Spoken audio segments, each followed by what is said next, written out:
institution you created 32 years ago has achieved much. At a board meeting on Thursday, President Orama outlined some of the achievements of the last 10 years only, of just the last 10 years. The total assets and guarantees grew more than eightfold. Chairman, you did mention that itself a few minutes ago. And today, they stand at $43.5 billion. That's as much as any other African institution would have in the continent as loan and advances, and there's perhaps none. Total revenues also rose sevenfold, $3.2 billion in 10 years. Net income amounted to $1 billion at the end of 2024, and a 700% increase from the level of 10 years ago. In total capital generation and very strong support of shareholders has brought in additional equity. That saw your funds rise from $1 billion in September 2015 to $7.5 billion in April of this year. That leaves you with a callable capital reaching $4.5 billion from $450 million in 2015. The bank has created subsidiaries, the Fund for Export Development in Africa, which is located in Rwanda, Afreximbank, and others. They are becoming additional sources of revenues for the bank. So contrary to the view which is going out there, we suggest that we're wasting your funds creating subsidiaries, diversifying, mission creep, left, right, and center. We actually are creating institutions that are building onto the capital base that you will need for the level of the interventions that this continent calls for. COVID interventions, investment in export processing zones, refineries, and medical centers, the AFCTA, and the Youth Creative Agenda, CANEX, our own approach on how best to reach Africa's flourishing youth, the Pan-African Trade Fair. Those are some of the achievements of the institution since creation. My first commitment to you, shareholders, my very first commitment to you, therefore, is to preserve those achievements.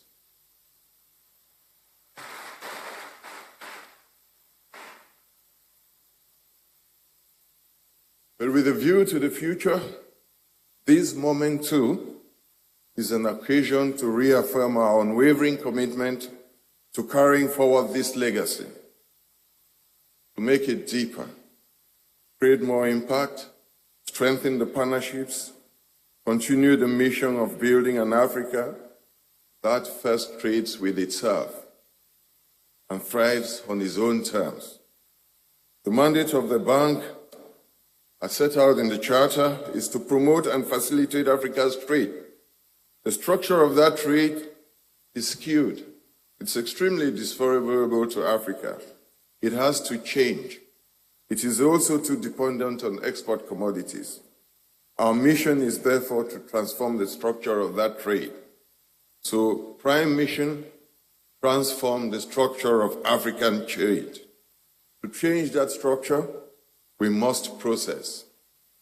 We must produce. Unless we produce, we will be unable to trade amongst ourselves.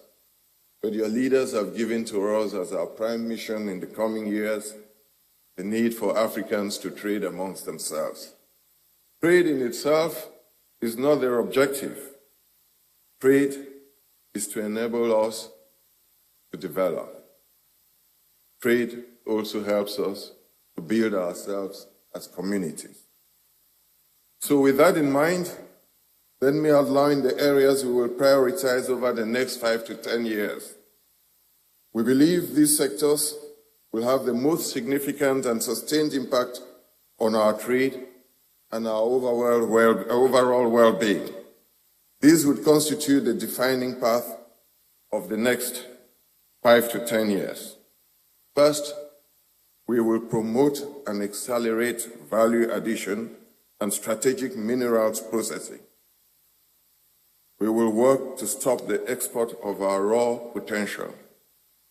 By transforming what we produce, building regional value chains, and fostering homegrown industries, we can create jobs, and we will create the jobs, retain the wealth, and drive growth across the continent. We will focus on developing strategic industries that can drive industrialization and job creation. Afreximbank will, therefore, create a new high-impact financing window, specifically for projects that process raw minerals into semi-finished goods or finished goods. We've made some promises. Some of you here seated very directly. To the governor of Ogun State, we made a promise that his fabric processing zone we will take heads on, and the partnerships are there in place. Let's be clear about this. Afreximbank is no longer interested in financing the export of Africa's raw commodities.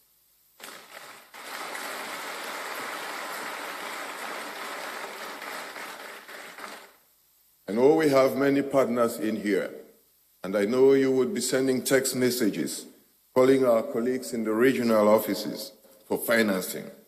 Let's be clear.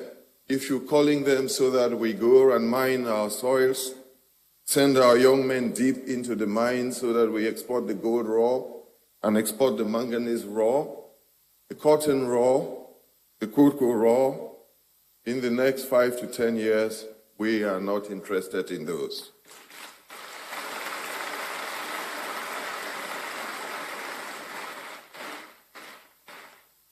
We intend to establish a strategic minerals development program that to process, to finance entire value chains, from extraction and refining to manufacturing finished components.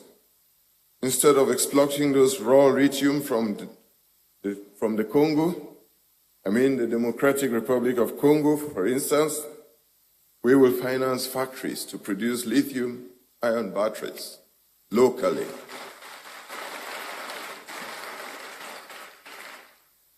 There is need to capture more value here at home and create high-skilled jobs for our people. Instead of exporting raw bauxite from Guinea, I met the Guinean minister a few minutes ago for the first time. He is attending these events for the first time too.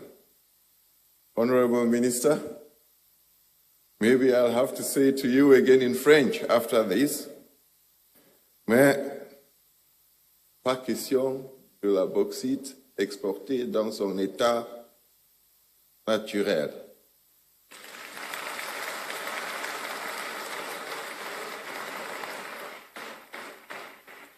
We will not take Nigerian bauxite again.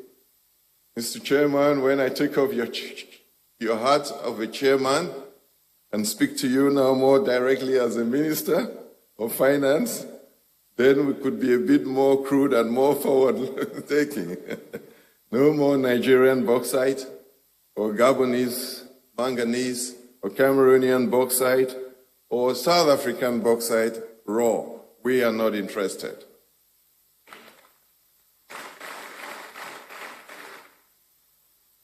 We will focus on domestic processing. This has numerous benefits. Mr. Gan Gupta of the Arise Group, with whom we have tried some of those, spent some time telling us that by processing the minerals, we also help to develop the infrastructure.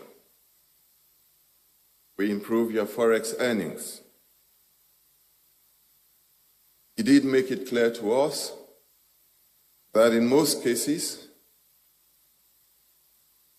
less than 20% of the investment actually goes to the mineral extraction itself. If the investment is properly done, 80% ends up in the roads, the rail links, the port facilities, the power stations that you have to build to supply the processing zones. On this, I'm going to call on my very good friends, our alliance, the African Finance Corporation. I hope Somalia is in here. We've had these exchanges before. We'll be relying on you, and we'll be relying on our friends at the Preferential Trade Bank, TDB in Nairobi. We'll be relying on you to ensure that this processing takes place.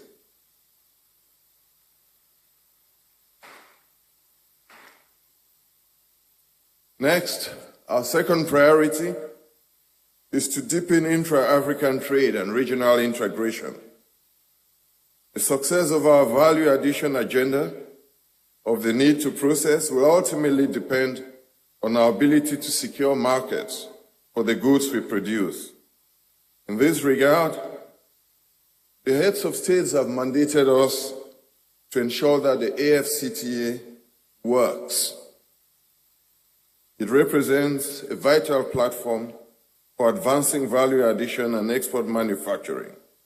We will intensify efforts to break down trade barriers. We will work with the team led by Ambassador Wamkele to break down barriers, strengthen cross-border infrastructure, and foster seamless movements of goods, services, people, especially people, and capital across the continent.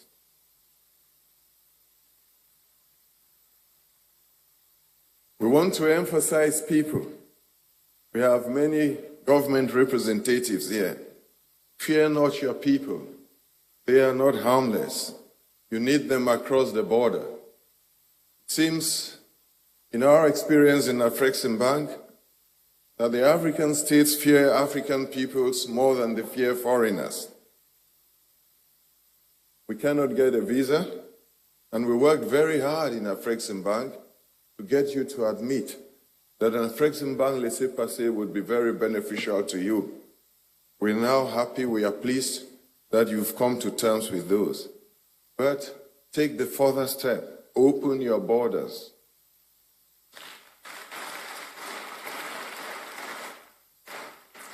Open your borders to your own people. They do no harm. Nigeria and Cameroon, Honorable Minister, that border has been opened since colonial times. Since the British and the French came, that border has been open. In 1960, on independence, the states resolved that they would keep the borders open. Today, Nigeria is over 250 million, sometimes they say 230, sometimes 260. Those are just figures, it's neither here nor there, but it's a massive elephant. It sits next to Cameroon with merely 30 million, sometimes 32. The Nigerians have not invaded Cameroon in their numbers.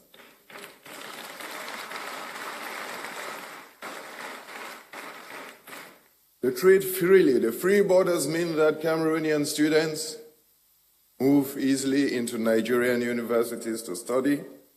Fishermen come from Cameroon to do their fishing and back. So long as they know they can come and go, they really have no difficulties trading freely. Everyone is free, including thieves. They too come in, steal, and go back. They'll never stay. So let them come through so that our people can move, and only that free flow of labor is going to help us achieve some of the infrastructure and some of the processing agenda we have. Afreximbank will therefore continue to play a catalytic role in implementing the AfCFTA. You must have us in that regard. You must help us to drive that agenda. The third area we're going to focus on is trade-enabling infrastructure. We can't have that trade without the infrastructure. That's one of the areas we have been accused of mission creep. But it's very hard how a fragmented and highly dilapidated infrastructure network, from roads and railways to ports, power grids, remain a major bottleneck to intra-African trade and a significant driver of the high logistics cost on our continent. We think some emphasis should be placed on that. We already have an agenda with those countries which already produce excess power to construct the transmission lines and take to those with less. We will accelerate investments in critical trade-enabling infrastructure projects that directly connect African markets to one another. They will take the highway and rail lines, but also modernize seaports. But also, for some of you may not be aware of this, especially those in the financial services, just mere warehousing facilities and inland container depots, energy projects, and specialized logistics hubs. We are going to focus on that. For some of them, they would involve the construction of pipelines. We would focus on those. Priority would be given to infrastructure that links production centers with markets to unlock trade potential and lower the cost of doing business. Our interventions would be smart and innovative. They will be tailored to the realities of African trade, projects leveraging public and private sector partnerships, innovative financing structures, and regional coordination to ensure these investments have minimum impact. A key initiative under my leadership will be the creation of a shared, integrated infrastructure ecosystem for trade, something aimed at leveraging existing trade-enabling infrastructure in a very cost-effective manner, so that the countries which do not have can rely on the infrastructure next door. Fourth, we also think that Africa should not be left behind in the digital and innovative technologies. That's going to be an important area over the coming years. Innovation and technology are appointed extremely potent forces for change in Africa's economic landscape, and they offer a direct way to leapfrog persistent development challenges, dismantle barriers to trade, improve efficiency, and create new opportunities for growth. Together, they create an environment where African businesses can compete globally while they strengthen regional economic integration. We must therefore embrace new technology. We must embrace them with our arms open. We must invest in digital infrastructure, in platforms for e-commerce and payment platforms that advance analytics and artificial intelligence and machine learning to create a seamless digital ecosystem to unlock Africa's full economic potential. Afreximbank has already launched and commercialized some of this digital infrastructure and ecosystems. The African Trade Exchange, ATEX, African Trade Gateway, and the payment system. So this is not new in Afrexim. This is merely to enhance that which already is being done. And it is to strengthen this, I will elevate artificial intelligence as a priority to leverage its tremendous transformative potential.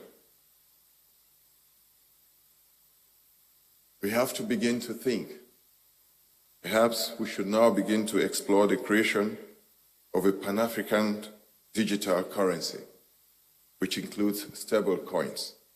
I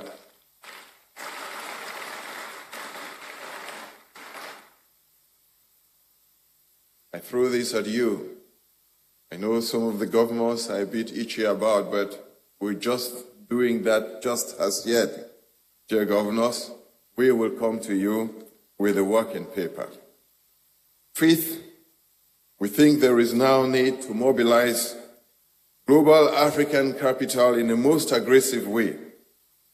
Through a bold and decisive actions, we are rebuilding the once broken ties between Africa and the people of African descent around the world.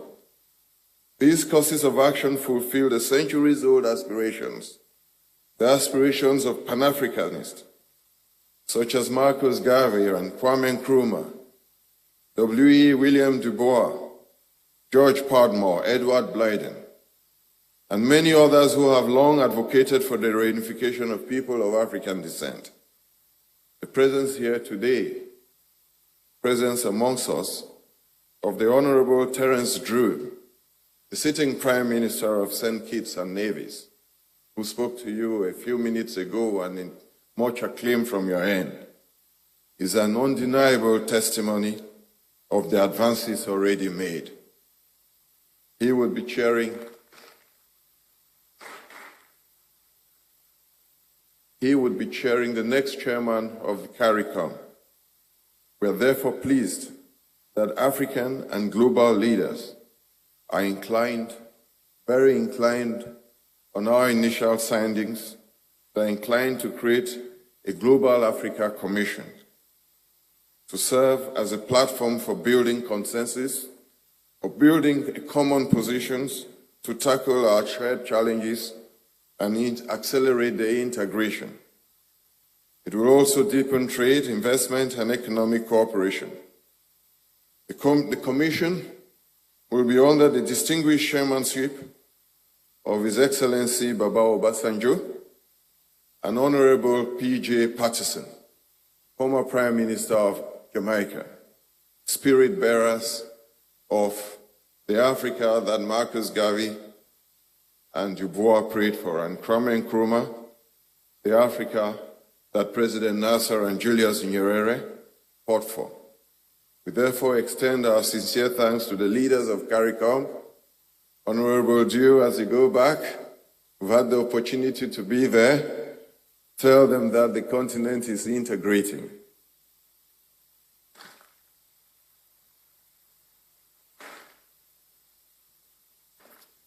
I am most particularly interested in that integration. In my recent visit to Barbados, Prime Minister, our sister Maya Motley, the very fiery Maya Motley, the defender of all causes African, told me in a very confidential discussion, but which she asked me to disclose if I wish to, that there exists an Elombi in her family. Her own uncle is called Elombi. Same spelling, E-L-O-M-B-I. So a Barbadian uncle is also called Elombi. Honorable Drew, the more reason why I have to go to the Caribbean more often. There is need for me to find out where else my grandfather went to. My mother is here. I know that her grandmother was a very adventurous woman. And Tiffany, I think Iya Tukubato, your grandmother, was a very adventurous mother. She traveled quite widely. But I'm not sure in all the studies, in all the findings I did in the family, no mention was made of another Elombi so far off in the Bahamas. So I'll be visiting more often, Honorable Drew, because perhaps the secret is there in the Bahamas. And should the secret be there, that's the more reason why we should integrate a little more. It is no coincidence that the Commission's composition, the Global African Commission, to it we've given great prominence to Africans in the Caribbean, underscoring our belief in the movement towards one global Africa. And by global Africa, we mean not only those on the continent, but also our brothers and sisters of African heritage in Latin America, in as close as Brazil, and as far as Colombia, and in the United States and elsewhere in the globe. Global African resources. Remember, I was talking about the mobilization of global African capital. So global African resources and global African capital will therefore be made to work for global African development. Too often African wealth, whether held by the diaspora or our own businesses and government sovereign funds, this wealth is invested elsewhere in the world. We will intensify efforts to connect this vast pool of capital from sovereign wealth funds, pension funds, diaspora investors, or private equity, back to Africa's growth. Afreximbank will create innovative financial instruments, trusted co-investment platforms, and a pipeline of bankable African projects to allow African capital to flow to African opportunities. This is not just about financing. It is about ownership. It is about redefining the narrative of African development. It's time for Africa's wealth, wherever it resides, to work for our own future. The sixth pillar is the financial strength of your institution. At my appointment, our shareholders and President Urama set an ambitious goal to grow Afreximbank's balance sheet to $250 billion within 10 years. We thought that was quite a demanding task. So we went around consulting.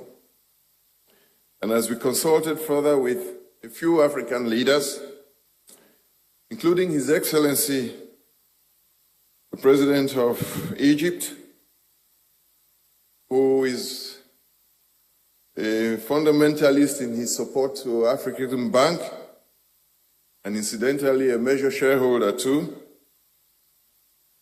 he set an even more ambitious target.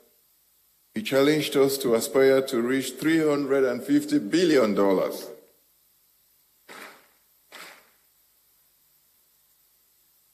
That's extremely typical of him. This, therefore, is just not about figures and numbers. The message we took from debating the matter a little further with him, the message we took is that it was more a call for impact, for a momentous change, and that the foundation is already there. It's been laid over 30 years. And after 30 years, we ought to be creating greater impact than we have. It reflects a sense of urgency among our heads of states to build a financially strong and globally relevant African institution. It also demonstrates a deep trust, a certain confidence that they have in Afreximbank as a systemic institution for Africa's development. So they're committed to supporting it in all circumstances. And for this, we will not disappoint.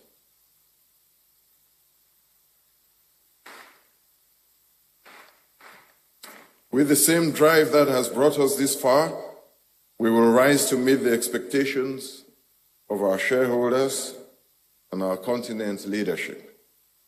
We recognize that only a strong and well-capitalized institution can make the scale of investments and interventions required to transform Africa's trade and the trade infrastructure and the development landscape. But what is it that gives us confidence that such growth, that level of growth is attainable within a relatively short time frame?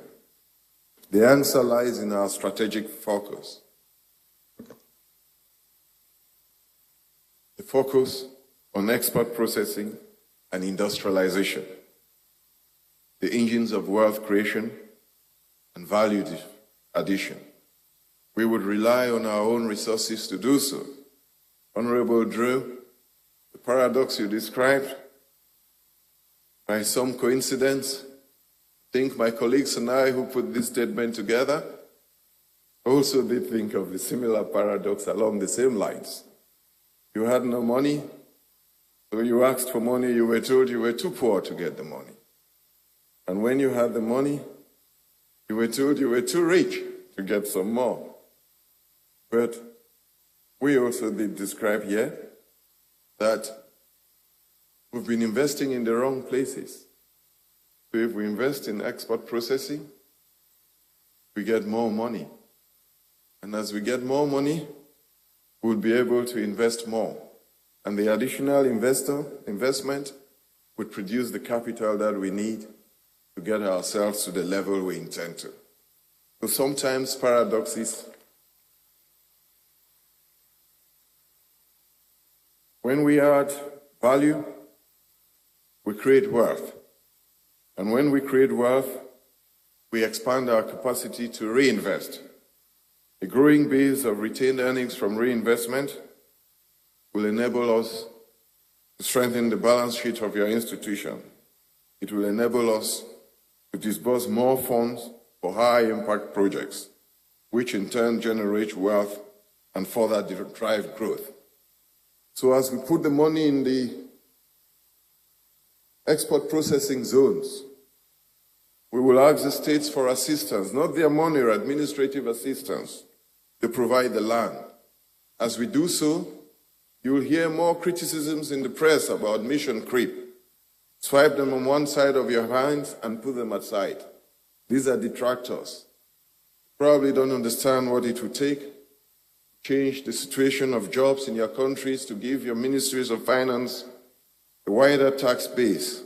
Unless we do that processing, nothing would change. And to do that, you must have a strong financial institutions. Next, in our agenda, we intend to create very strong partnerships, or to develop the partnerships we have. Our partnerships with relevant development institutions remain central to Afreximbank's mission. We recognize that Africa's progress depends not only on the strength of individual institutions, but also on the power of collaboration amongst us. In this regard, our partnership with the African Development Bank, which has been slow, will continue to be of enormous strategic value. We are particularly delighted, we're extremely delighted, by the appointment of the new president of the African Development Bank, a long-standing friend of Afreximbank, who has previously served as president of the Arab Bank for Economic Development in Africa and as a member of the board of Afreximbank. His very deep understanding, Mr. Sidi Ouattara, his deep understanding of Africa's development finance landscape gives us hope, gives us renewed confidence in the future of our collaboration with the African Development Bank. Mr. Sidi is also a very skillful manager of people. We believe that his combined strength, his belief in our development, and his ability to move people to achieve those is a very strong basis for that collaboration. We're also working to deepen the alliance of African multilateral financial institutions, and they draw together partners like the Trade and Development Bank, TDB, Africa Finance Corporation, Africa 50, the Reinsurance Corporation, Shelter Afrique, and ATIDI, many other partners in and outside the continent. We believe only by drawing on these partnerships would we be able to deliver on a very large scale and large-scale cross-border solutions. Equally, our partnership with the African Union, it's hard to call that a partnership. That's the mother institution. So it's perhaps not a partnership. It's about being in the house in which we were born, staying where we are, staying where we belong. So that partnership, in the manner in which you described it, my sister Salima Maliki, Deputy Chair, that partnership, to use your same Arab words, Governor, we would describe it in the same Samna ala Asa. You stay in the same home, that's honey. That's honey mixed with butter. When they mix, there's no way to separate. You either take it whole or you reject it whole. So we're going to stay in our home in Addis Ababa, but we'll stay there to talk trade finance, to talk development finance. We will leave the politics to you.